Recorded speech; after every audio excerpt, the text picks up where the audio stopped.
7, printed in Part A of House Report Number 118-216, offered by Mr. Roy of Texas. Pursuant to House Resolution 723, the gentleman from Texas, Mr. Roy, and a member opposed, each will control 5 minutes. The chair recognizes the gentleman from Texas. The amendment before us would prohibit any of the funds in the Defense Appropriations Bill from being used to carry out President Biden's executive orders on climate change. Our military should be, as I've stated in these other amendments, focused on deterring and, if necessary, defeating our adversaries.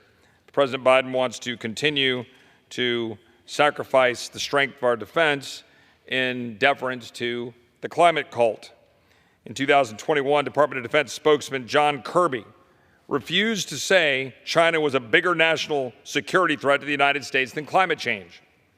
He called them, quote, equally important, and said it doesn't do anybody good to make a relative assessment of national security issues. Secretary of Defense Lloyd Austin has said, quote, climate change is an existential threat to our nation's security. Secretary of State John Kerry literally travels to China to discuss climate change, not China's increased aggression against Taiwan, not its expansion in the Pacific, not its oppression of its people.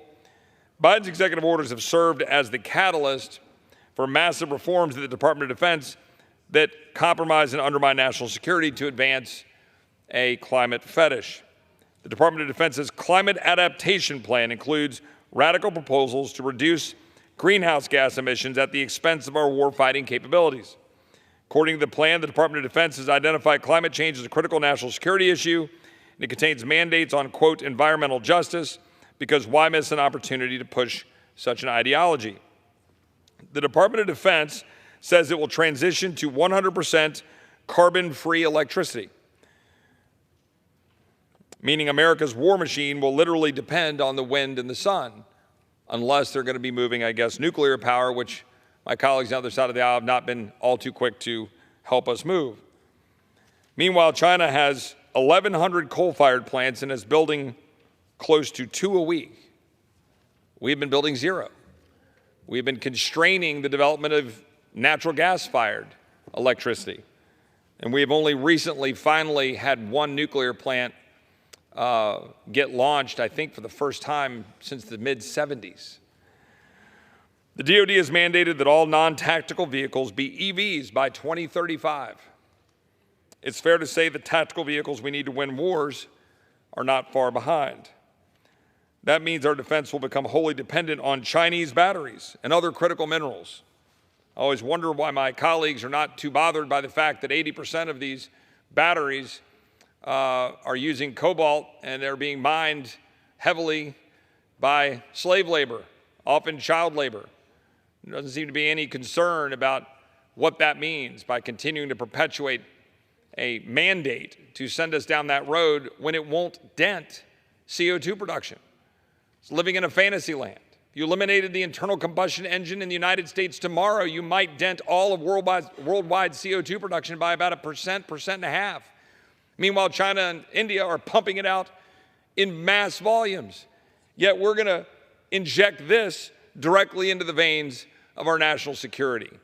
That is why I offered this amendment and believe it is critically important so that we can again have our military focused on a core mission, defending this country. I reserve. Gentleman reserves. For what purpose does the gentlewoman rise? Seek recognition. Thank you. Mr. Chair, I oppose this amendment. The gentlewoman is recognized. The fact is our Earth is warming. The fact is our climate is changing. And it's unprecedented. I've been to Alaska several times. The last time I was on some of our bases in Alaska. We're dealing with permafrost now not being reliable to land planes on the runways that we've constructed. The Army Corps of Engineers up there trying to figure out what they do about what's happening with the permafrost and the thawing that they're seeing to make our buildings be resilient and sustainable, and how do we build buildings in the future to address this? That's just in Alaska, and I won't even talk about what's happened with some of our radar facilities sliding off into the ocean. The start of the hurricane season has begun, and it's historic. Hurricane Hillary brought Southern California its first tropical storm watch. That's new. We know that these weather events are worldwide, and we know that they know no boundaries, and it's evident by the recent Canadian wildfires. The U.S. has already set a new world record for the number of weather disasters this year that could cost $1 billion or more, 23 so far. And I'm going to refer again to what I had in my opening remarks. This is Tyndall Air Force Base. We flew planes out of there because we knew it was coming, but we weren't able to protect the infrastructure. We are spending billions and billions and billions of dollars. Thank you. The other thing I mentioned was what happened in Guam with the recent storms there. The Air Force alone in Guam is saying $40 billion. So we have to wake up here. We have to wake up and do what we can to mitigate these costs. Now, the Department of Defense is the largest and most wide-reaching government agency. It can make a huge difference by climate-friendly changes in the way that they operate. And I'm proud of the fact that we've worked on them in the defense bill. This amendment is needless, and it makes it difficult for the Department of Defense to achieve its climate goals. It jeopardizes our military readiness when we have bases, like the one I just showed in Tinsel, on what has happened in Guam. The Chairman, Joint Chiefs of Staff, General Milley, testified that climate change is a serious threat that's facing our country and one that the military must take into account. He went on to say that climate change has a significant effect on military operations. And I quote, "Climate change is going to impact natural resources. It's going to impact the increased instability in various parts of the world, and it's going to impact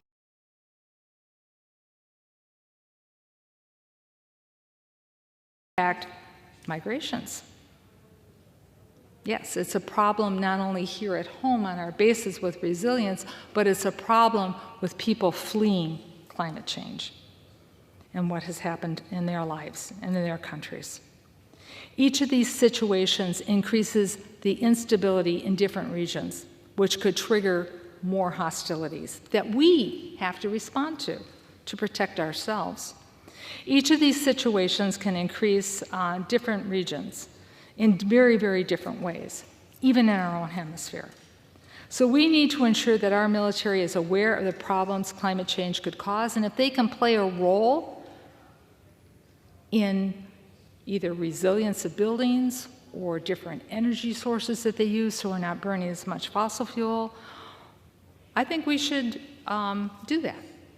Now, obviously, the gentleman disagrees, but I'm looking to the future. I'm not looking to the past. I'm looking for a stronger, more flexible, more resilient, and more economically empowered United States, because the dollars that we put into much of this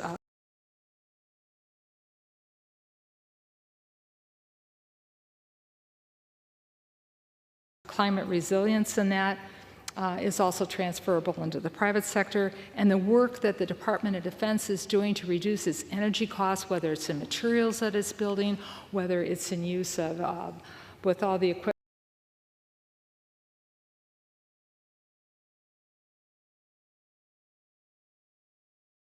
that our soldiers are having to carry, ways in which we can solar power some of the equipment that they use, so we're not bringing these huge oil trucks in that we all watched every night for how many weeks of our soldiers, many of them dying in front of our own eyes transporting fuel.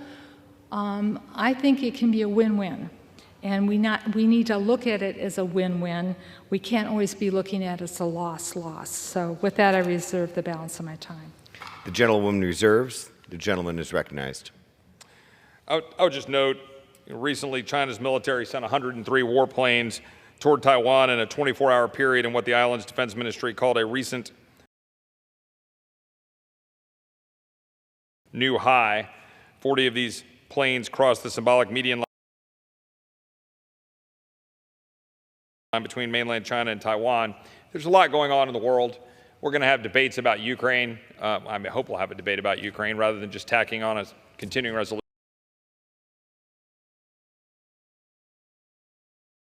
and jamming it through to the American people, but that's a debate for another day. The question here is just simply whether or not we're going to have, as in the gentlelady's words, a strong military, resilient military, and a strong economy.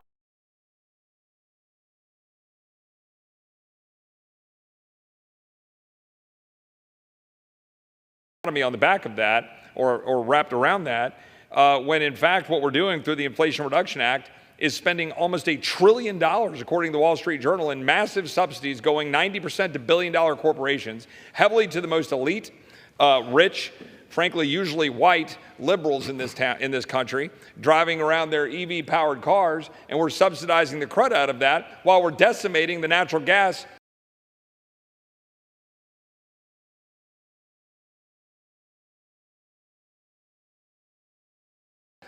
strength of this country, which puts us in a much stronger position from a national security perspective vis-a-vis Russia, vis-a-vis China, rather than empowering China by saying, sure, please, let us please buy all of your solar panels and all of your batteries so that we can transfer our military to something that isn't even remotely ready to be transferred to. So with that, I would yield back. The gentleman yields. The gentlewoman is recognized. I'll yield back as well, Mr. Chair. The gentlewoman yields.